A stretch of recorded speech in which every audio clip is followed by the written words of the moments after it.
Your friendness is really good for us. I'm really thankful for your helps. My dear friends, you always hear lots of bad stories from Iran. That in Iran there is not good things about human rights and women rights. I'm sure that it's years that you hear from yourself that what the people in Iran doing now. This is the rational questions, but you saw everything in Iran uh, that we could in with these technologies, we just said everything to the people to hear our voice. I want to start this that the people like Reza, uh, they respect, if they respect to the human rights and women rights, but whenever the peoples in the world that be familiar with Rezas and Farhads, when they wanted even, they even went to the prison because of these human rights. I want to hold your hands to bring you into my family life. It's 30 years that we got married, and in those years, Reza, in all the processes, were with me. When I had child, I had two child that we brought up together. Whenever they were infant, and Reza was taking care of them when they were child, even when they grow up. Now, I also think about it, that Reza, about those social problems, about the rights, women rights. He was just supporting me in all around. I am thinking that all of these showing the respect and honestly of Reza in our life. Every time that I imprisoned, he was just trying hard to free me. And because of these tryings, he was just imprisoned twice, and this is the one time. And this is the buttons that reproduce this one.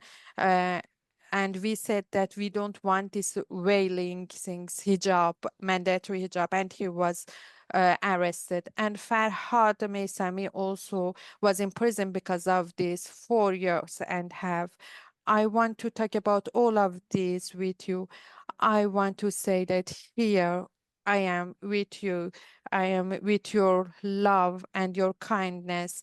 I can say proudly that in Iran, also like all of the societies, there are some males that they are together with us, they are with us, they are supporting us, even if this supporting led them to prison. This is the main point, that this is the main ways to go to democrats in the region that we are living there.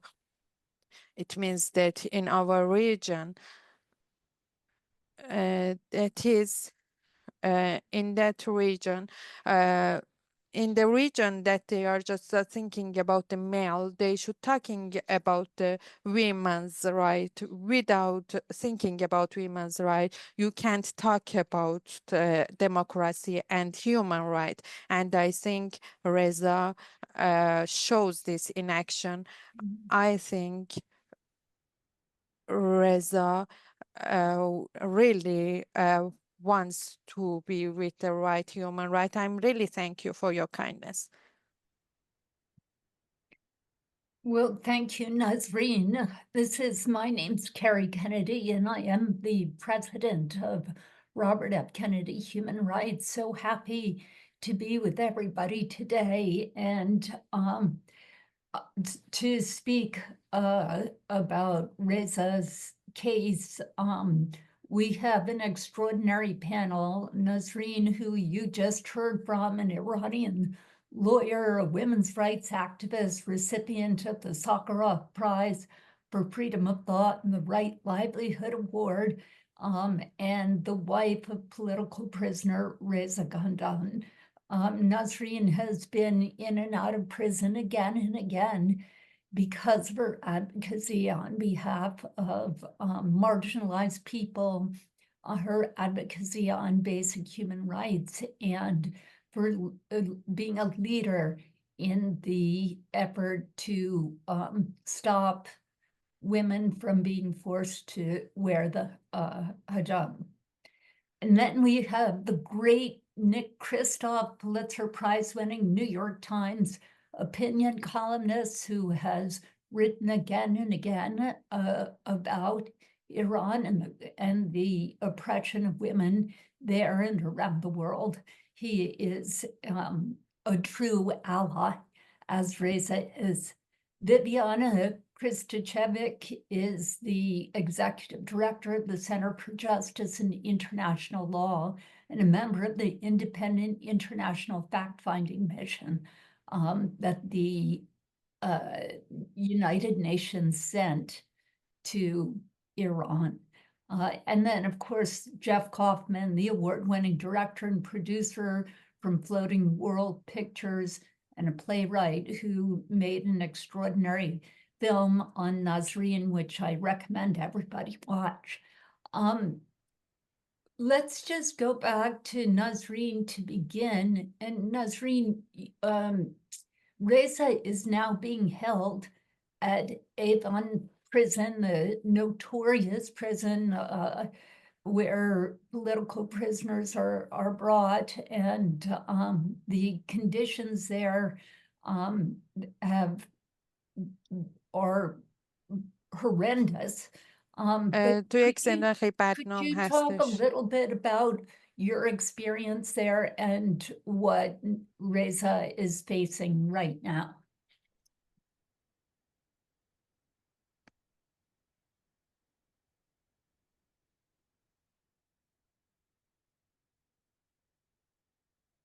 Yes, Reza was detained 40 days ago and he was sent to Evin's Aids. When he went there, it was a really bad condition and there was really insects there that he couldn't tolerate them, and he wanted to complain about there and he didn't eat anything. Then slowly they came and they did some repairs in that place, and they did something in hygiene and the hygiene became better. And then Reza just broke that strike and he started to eat. After that, just they gave us one meeting for me. They didn't let us to go there. They didn't let me and my daughter to go to prison because me and my daughter, we didn't like to have the mandatory hijab. Because of that, they didn't let us to go there. It's 3 weeks that I couldn't go to see Reza. And my daughter also, after imprisonment of her father, he came here and he was not successful to see, and he went to Holland again. Has a lawyer seen Reza? Has anybody been able to see him? Yes, a lawyer saw him, but as you know, there is a problem practicing law in Iran. Yes. But so, and what are the conditions for him now? Uh, He's able to eat and they remove the insects, is that correct?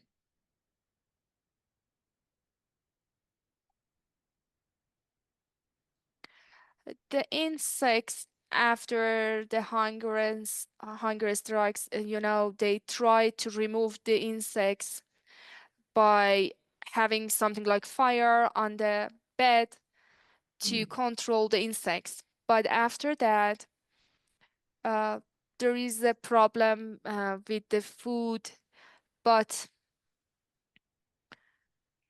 they are trying to actually accept the food. There is no other choice. Yes.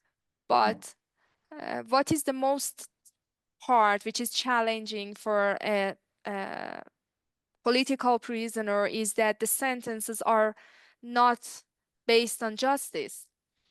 I don't know if you know or not, but some two high-ranking people in the Tehran court had been killed some days ago. Actually, I can say that even his sentence after Mahsa's revolution, he was sentenced to 3 years of imprisonment. And we can see that all the pressures are still there. Nasrin, let's turn to Nick Kristof for a moment. Nick, you are one of the most prolific American journalists and activists, and you've reported on serious human rights abuses in Iran for years and years and years, including the use of sexual violence against women, of advocating what they call immodesty, the objection to forced using of the hijab. You are also very, very familiar with the cases of Nasrin and Reza. Can you describe how the government's approach to human rights has evolved in the last decade, particularly in the treatment of dissidents? And I think we're also all really wondering what the fall or the revolution in Syria will mean and does mean for Iran and for dissidents in Iran. Sure, and I'm honored to be here. I should say that, over 40 years of covering human rights, I have seen situations that look hopeless and repression that just seems to go on as far as the eye can see. And then miraculously, things change, partly because of the leadership of people like Nasrin and Reza. And then kind of miraculously things come together and I'm covering a new democratic regime, a new democratic government, and human rights being respected. And I so look forward to, visiting that Iran in the future. Before we came on, Jeff was talking about how we would all have dinner together with Nasrin and Reza, and I so look forward to covering that story. And that will happen partly because of the courage of people like Nasrin and Reza. So, one of the paradoxes, Carrie, as you know well, is that the Iranian regime originally came to power partly because of outrage at the Shah's violations of human rights, along with threads of nationalism and faith. And there was a certain amount of genuine ideology early on. And then the regime just became extraordinarily corrupt. And it just became hollow. And at that point, the way it stays in power is by terrifying people. And there's sort of a balance of terror. The regime is scared of the people, and the people are scared of the government. And I'm always struck on my visits to Iran how I go and I talk to some ordinary person, and for the first minute or so, then they give me the official line and how much they support it. And then after about a minute, they're complaining about corruption and about how awful things are and the incompetence of the government. And that is true in the educated middle class, but it's also true in rural areas. It's true among people of faith.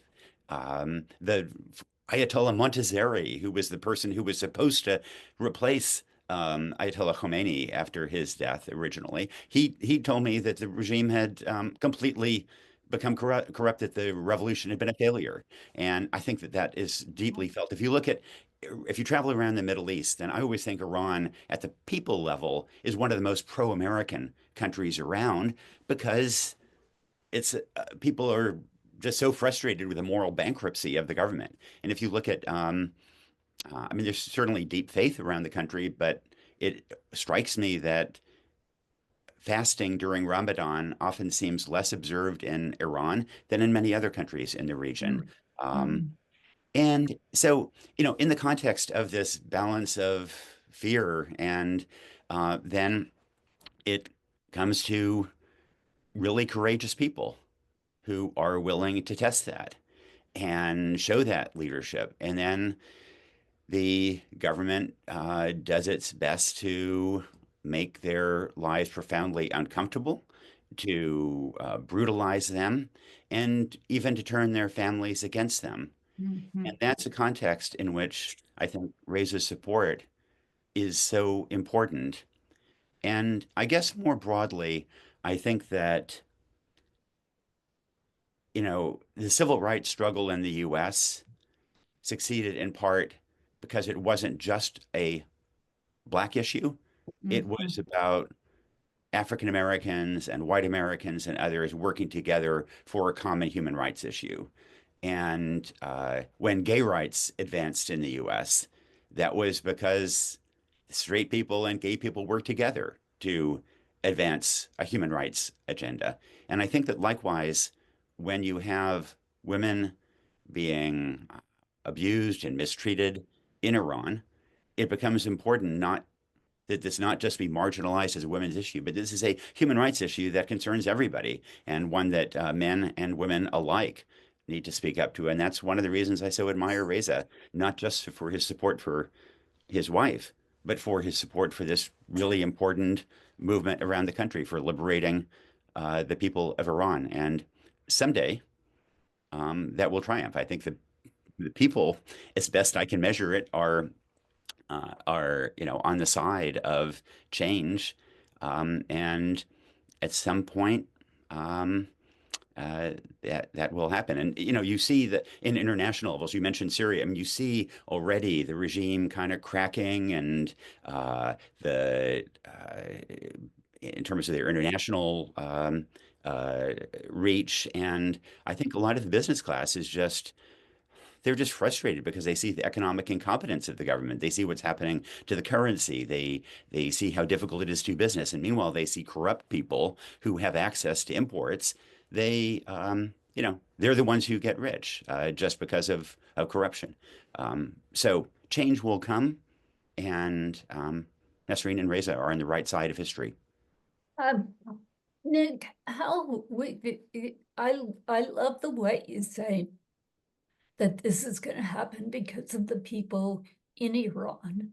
That's change is going to happen, and it's going to happen because of the allyship, and especially with women's rights. Reza stands out, as you stand out, as a man who supports women.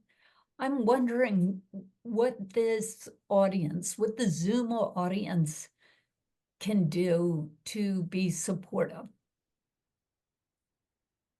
So for a government like Iran, the balance, if I'm Ayatollah Khamenei, the supreme leader, then on the one hand, I'm trying to terrify the population into submission. I'm trying to make Reza and Nasreen object lessons to scare other people.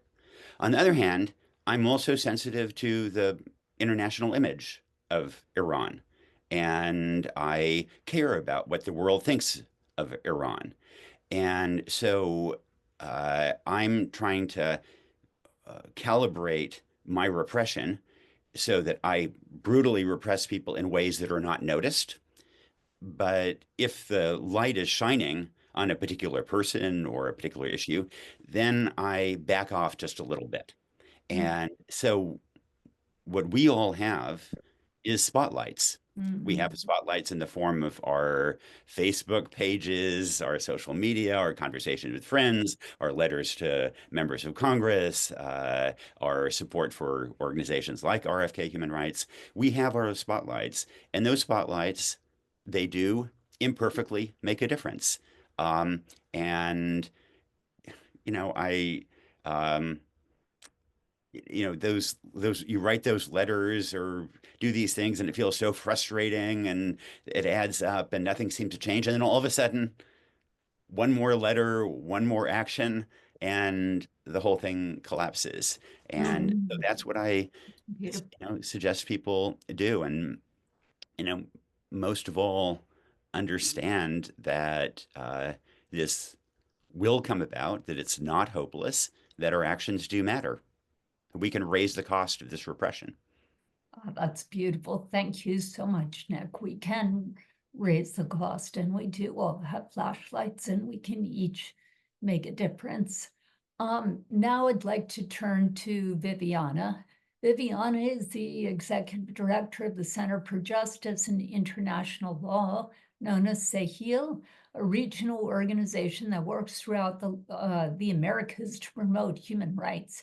She has litigated extensively on behalf of victims of human rights violations in Latin America and has argued pioneering cases in the legal framework for accountability, gender-based violence, civic space, victims' rights, indigenous peoples' reparations, and social and economic rights.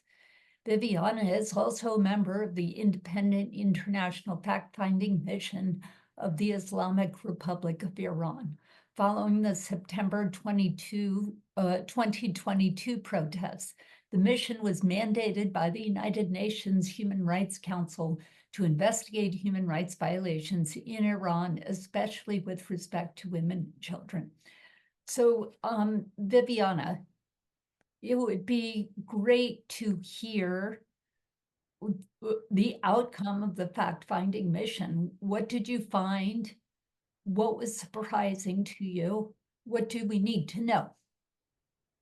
Well, first of all, I wanted to express my solidarity with Nasrin and Reza, and say that it is truly an honor to be here with you in this panel because of the courage that you have shown throughout your career, and the price that your family is paying for freedom of expression, for equality, and for justice. And I wish we were meeting in different circumstances, and I hope that that will be true soon. The fact-finding mission was an unusual step that the UN took when the government of Iran used violent means to quell the protest and silence and punish those acting in solidarity with Gina Mahsa Amini, who had been taken in custody for improper hijab, and also the repression of Iran responded to the widespread nature of the protest and the solidarity that followed the arrest and death of Gina Mahsa. So we were tasked as a fact-finding mission to look at the human rights violations and possible crimes that were committed at the time.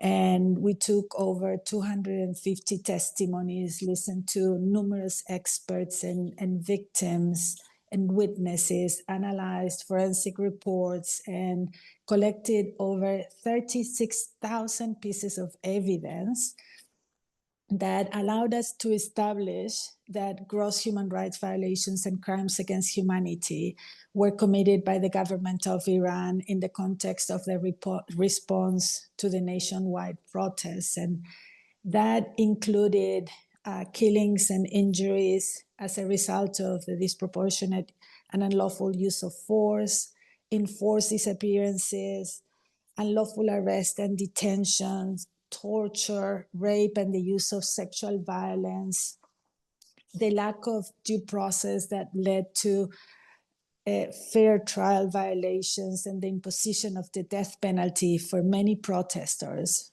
We also established that there was the use of surveillance, threats, and intimidation, and different forms of repression, trying to silence and retaliate against those that supported the women life freedom movement and acted in different ways to show their solidarity and their principles. And we also concluded that the treatment of minorities was especially harsh. Many of these acts that were committed as part of widespread or systematic attacks directed against the civilian population raised to the level of crimes against humanity, of murder, enforced disappearance, torture, and rape, as well as gender persecution. And we established that these crimes and human rights violations were caused and enabled by a system of laws that systematically discriminate against women and girls.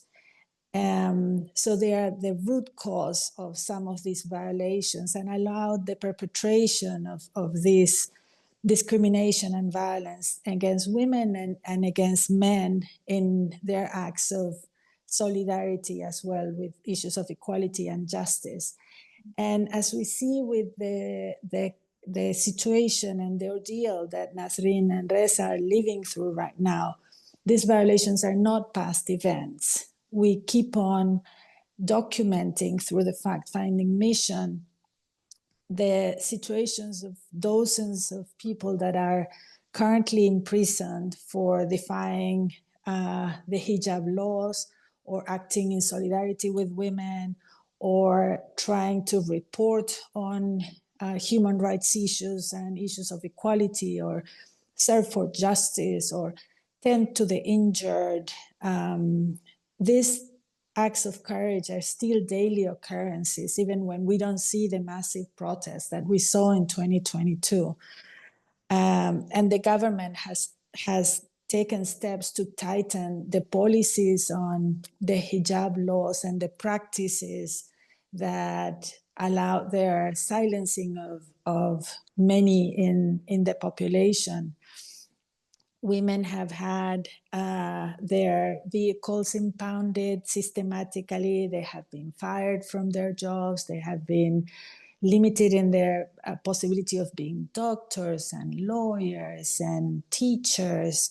They have been criminalized and sent to jail, ostracized for standing up for their rights or doing their job or standing in solidarity with others. And I think that it's important to know that even when the massive protests have stopped in that dimension that they had a few years ago, these principal actions, they continue. And the need of standing up with those that are working and living their lives believing in freedom of expression and justice and dignity and equality is still very important. So those are some of the issues that we have documented and we keep on documenting through the fact-finding mission that the UN mandated. Thank you so much for that overview and that important insight into the ongoing and massive violations of human rights in Iran, particularly directed at women and their allies, and for bringing to light that when we're here today on behalf of Reza, that he and Nasrin are not the only ones who are facing us, but there are thousands and thousands who they represent and who also need to gain their freedom and their human rights back. So we really appreciate that perspective. I'd like to turn now to Jeff Kaufman.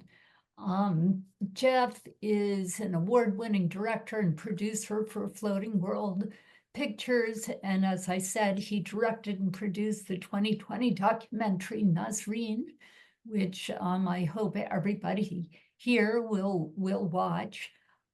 Jeff, you and your wife, Marcia Roth, produced that documentary about Reza's wife, Nasrin, who served 7 years in prison for her activism, and she's here with us today. What have you learned about the two of them and the spirit of human rights defenders around the world? Thank you, Carrie. First of all, let me just thank everyone who's involved in putting together this webinar, doing all the work behind the scenes. It was very inspiring to work with your staff, Carrie. And Nick was talking about shining a bright light to make change. And those people who I got to know reflect other people around the world who are fighting for human rights. And I have a lot of gratitude, but also, it's hard to have hope these days, but you get hope from that kind of effort. So thank you. It was funny, when Marcia and I made the film about Nasrin, we wanted to not just talk about her work as an activist in Iran, but about the Iranian culture, the Iranian people, what a rich and fascinating country it is. And through that, we also wanted to do a portrait of her family, because you understand her and her sacrifice by connecting to the people that she loves the most, that she was separated from so brutally, and that so many other people have had that same experience of separation from family. And so we're lucky to get to know Reza, and both prior to Nasrin's arrest and afterwards. And once the film was done and it was released, I can't tell you how many people came to us and said to us, "Oh my God, I love Reza." Women would come up to us and say, "I wish I could meet a man like Reza and marry him." He's warm and strong. He loves his wife. He loves his children. He is a passionate defender of women's rights and human rights.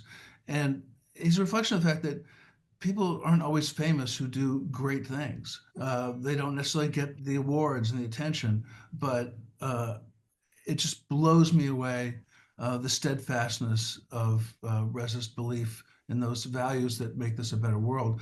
Nasrin is wearing a button right now that says, "I oppose the mandatory hijab." I have an exact replica on my shirt of the same button.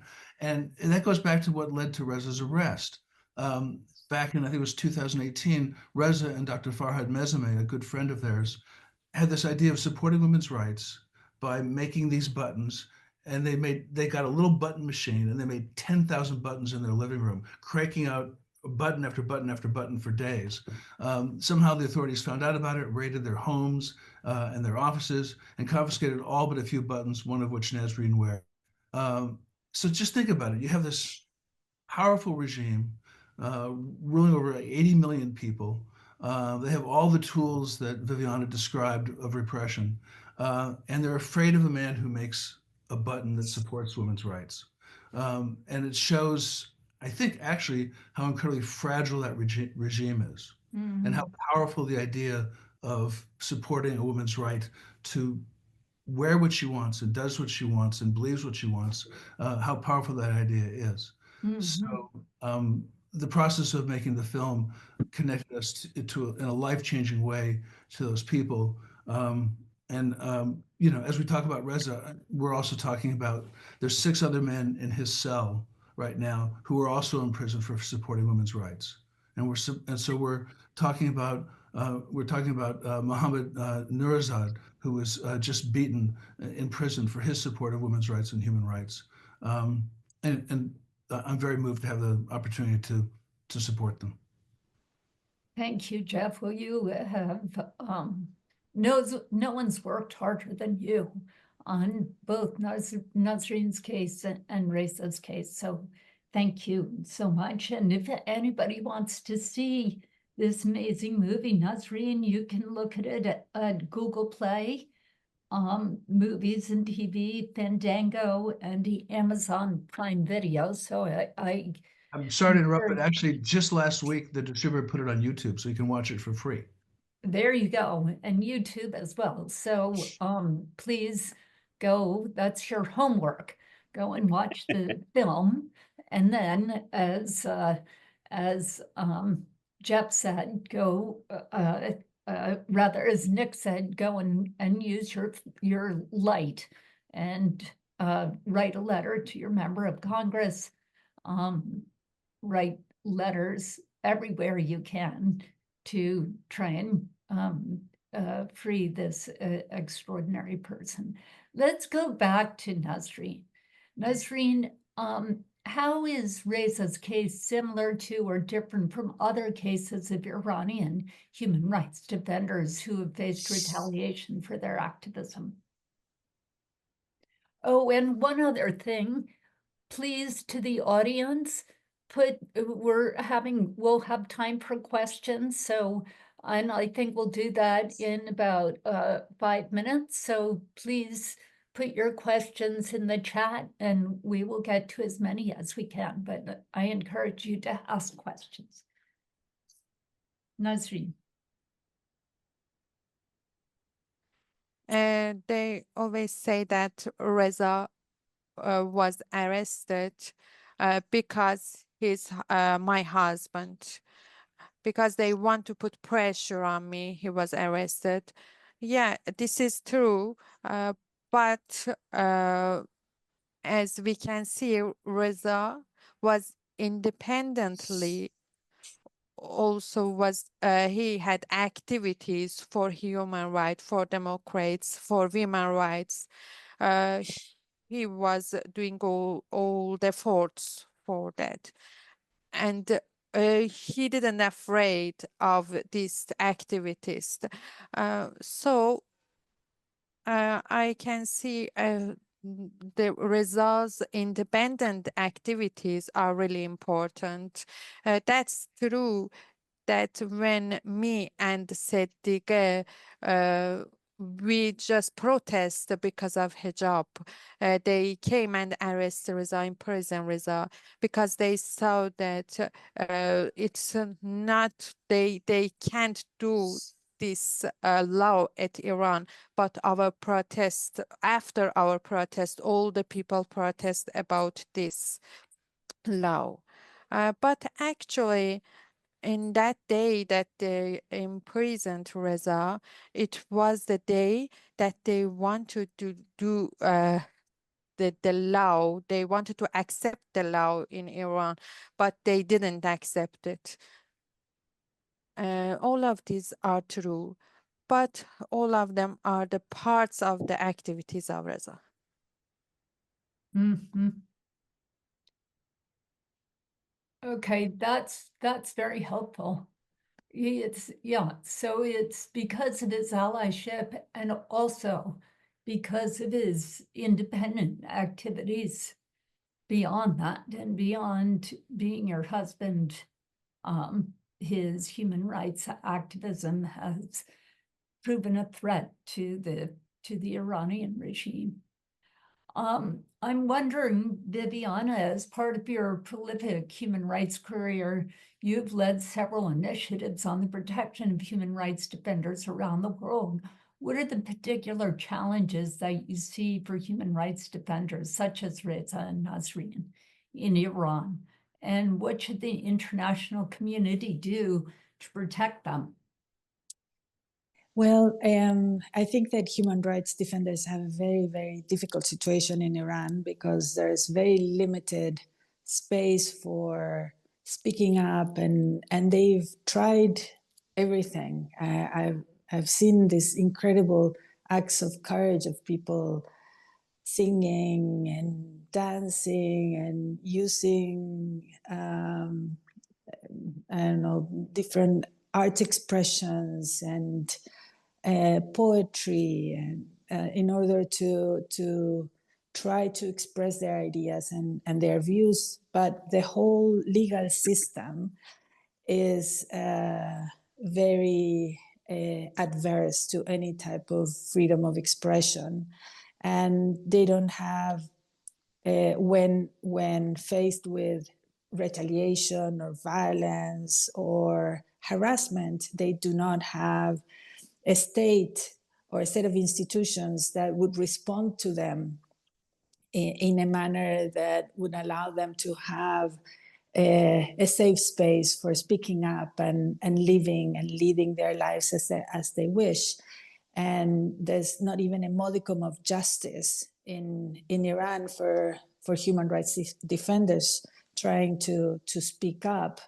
So then the international community has a very special and important role to see how we, as human rights defenders, and also the international institutions and journalists and even corporations, can actually help balance this dynamic of silencing with a dynamic of amplifying the voices and standing in solidarity and putting a spotlight, as Nick was saying, so as to counter in a way the efforts to intimidate and to retaliate against those that are speaking up. And there are different ways of doing that. Some that go to asking governments to do different types of things, but also creating digital memorials and reproducing songs and listening to people and watching the documentaries and asking institutions and governments and others to take the principled action of asking for the stopping of the death penalty, for freedom for Reza and so many others, for the changes of the mandatory hijab laws. Then there's a whole aspect of victims having a right to truth and equality and justice and reparations under international law. And there are many things that governments can do in order to exercise universal jurisdictions against those that have been involved and are responsible for crimes against humanity. And that is critical. But there are some things that are also very practical things. I was very much moved by seeing some of the young adults, the kids that have been blinded and effectively branded by the government and maimed by the government. And many of those are in need of medical care and psychological care. And so foreign governments and institutions and organizations can also take steps to provide that type of care for those people and provide asylum and provide protection for those in need of international protection. And I think last but not least, when asking for specific things that need to change, we don't have to lose the sense of the importance of bearing witness and standing in solidarity. And we don't also have to lose the perspective of the need for some structural changes that need to happen so that there's a never again, so that effectively people can speak up and have their rights protected. And that requires a change of the mandatory hijab laws, and it requires changes in the judiciary, and it requires changes in the way in which people are allowed to speak up and participate domestically and are supported by all of us internationally, not only asking that the death penalty is not imposed, but that those significant changes also happen so that we don't have any more people that are being subjected to the indignities and the violations that so many have had to suffer for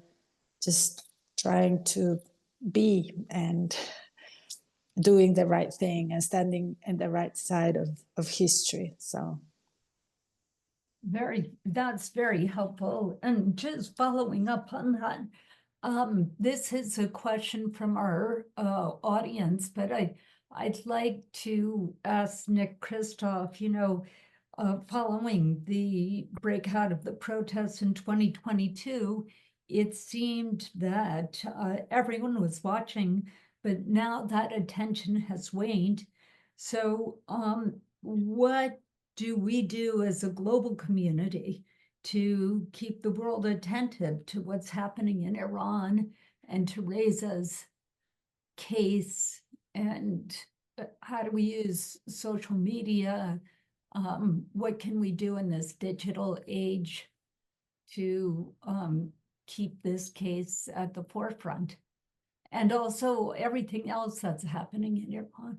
This seems like a good moment because of the events in Syria and the upheaval in the Middle East, that some pressure on Iran right now might be more impactful. I think you're right that Iran has real weakness right now. There appears as if there may be some daylight, perhaps, between the president and the supreme leader, and different factions within Iran. Um, um, and I mean, in general, I've got to say, and I wish I didn't have to say this, but in general, I think it's going to be a probably a pretty grim 4 years ahead for human rights. And I think the United States and Europe are in many ways turning inward and dealing with their own crises. And I think that makes it harder to have governments provide moral leadership to raise these kinds of issues. Having said that, I think Iran may be an exception. I think that there will be a lot of focus on Iran for geopolitical reasons, and that also provides a opportunity to shine a lot on these human rights issues. And I hope we do that. At the governmental level, I think there are things that we can do. And one of the reasons for the Iranian Revolution back in 1979 was that Ayatollah Khomeini was very successful in sending messages to the population of Iran through things like cassettes that just were around the bazaars all around the country. And the the 2025 equivalent of that is social media. One reason why governments censor social media around the world is because they understand that it's dangerous to them. And so, I mean, I would love to see Western governments do more to um, to help people vault over firewalls, national firewalls, to make it easier for people to access the internet. And we have technologies that somewhat imperfectly enable people to do that, enable it easier to get better VPNs, to access the internet, to get bandwidth. I'd like to see that. I'd also like to see the intelligence communities of around the world highlight not just political and military issues, but human rights issues. Mhm. And I'm sure there are intercepts that we are capturing that are talking about, torturing dissidents, raping dissidents, this kind of thing. I would love to see some of those intercepts released so the public can understand what is going on. Mm. Uh, but I think that requires human rights being higher on the agenda of our countries, of Western countries, and the the challenge will be, can we elevate these issues? And remember that nobody is calling up a member of Congress and saying, don't pay attention to human rights. There's no opposing force saying, oh, no, those calls aren't coming in. It's just a question of whether there can be enough calls to say that human rights are important, and that while looking at Iran's destabilizing effects in the region, we should also look at at its brutality toward its own citizens. Yeah, yeah. Okay, beautiful, very helpful. Thank you. Jeff, I believe there's a short message from a friend of Reza's and Nasrin's that you would like to share. Could you read it? Yes, glad to. Can I just add one little thing to Nick, what Nick said, which is that in the previous version of this new administration, there are many people calling for the bombing of Iran, thinking that, saying that, that would bring about democracy, which is insane. We should learn from history and not demonize the people of Iran, and not fall for that line, because that is so dangerous. But that's a little sidebar. One of the benefits of doing the documentary that Mark and I made, was that we got to know Errol Dorfman.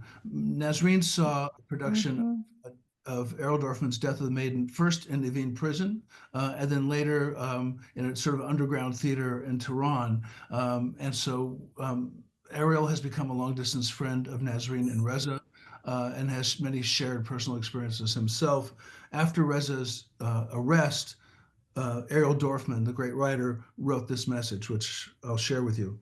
The crime for which Reza Khandan is in prison is the crime of love, not just love of his country and its culture, not just love of humanity and our rights to be human, not just love for the future, but also, and I think this is essential, make no mistake, the real reason why he is being punished. Reza loves extraordinary women with whom he shares a life, a land, and a cause. This is what those who have arrested him cannot tolerate. This is a love story. And at least in the fairy tales and the best stories that our species has created, and in the music and in the art and in our collective memory, a love story cannot be destroyed by violence and malevolence. What an inspiring human being. How those who hate him must fear his loyalty and steadfastness. Reza will prevail. Ah, beautiful. Thank you for sharing that. And Ariel Dorfman is a great friend of mine and a great friend to human rights everywhere. And that's really beautiful. Thank you. And as we wrap this up, let's go back to Nasrin. Nasrin, what message after this discussion, what message will you bring back to Reza? And what do you want us to remember as we sign off?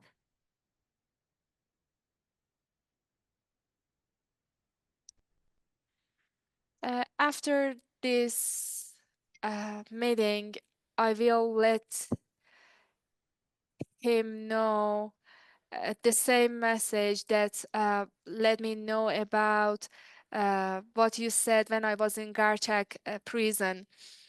He said that Jeff was here, Angela, Carrie. There were from people from PEN organization. You sent me love messages. I think this is the most important message that I can let him know. This is the most valuable thing for him. I will let him know about your love messages, your kind words, and I know that Reza, about you, dear Carrie, dear Jeff, and also dear Nicholas. Reza talked about you a lot, and he smiled when he recalls your words. And you, Viviana, your report was so precise when you talked about the persecutions and the tortures that are happening in Iran.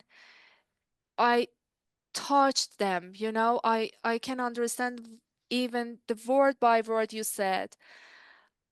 I had clients who tell the same. You know, I'm completely familiar with them. I really thank you for all of this. I just want to share something with you. We had a meeting. My daughter and I went to visit Reza in prison.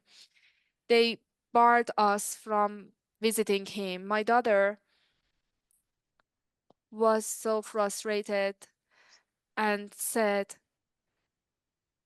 "You are, uh, you are barring me from visiting my mother and father for 14 years." Because she was not able to visit me because of not wearing the hijab. And she insisted the authorities to answer her that why they are barring us from visiting Reza. All the authorities, she wanted all of them, even the Ward 8, that Reza is in Ward 8, you know. Mehravan and I, we didn't wear hijab. And in that situation, we talked to the authorities. we talked about our challenges. She talked about the hardship she was in during these 14 years. They were able to let her to see her father for 20 minutes, but they put us in hardship for hours to convince us you have to wear hijab. You can see the tyranny here. You can see the oppressive regime. I just wanted to share it with you. Please do sign the petition. It's right here at change.org, pre-Reza Khandan, and we would love your help. Thank you, everybody, for joining us today. Thank you especially to our panelists, the great Nasrin Sotoudeh. And Nasrin, please send our love and regards to Reza and let him know that we are always with him. He's always in our hearts. Nick Kristof, my friend and my hero, thank you for joining us. Viviana, you are so extraordinary. The depth of your expertise on Iran is added enormously to our discussion today, and thank you for your hard work on that. Jeff, you worked so hard on you're the best friend one could imagine for Nasrin and Reza, and you always have been. And thank you for bringing us together, and to all of our team at RFK Human Rights. Thank you for your hard work. Thanks, everybody, and goodbye.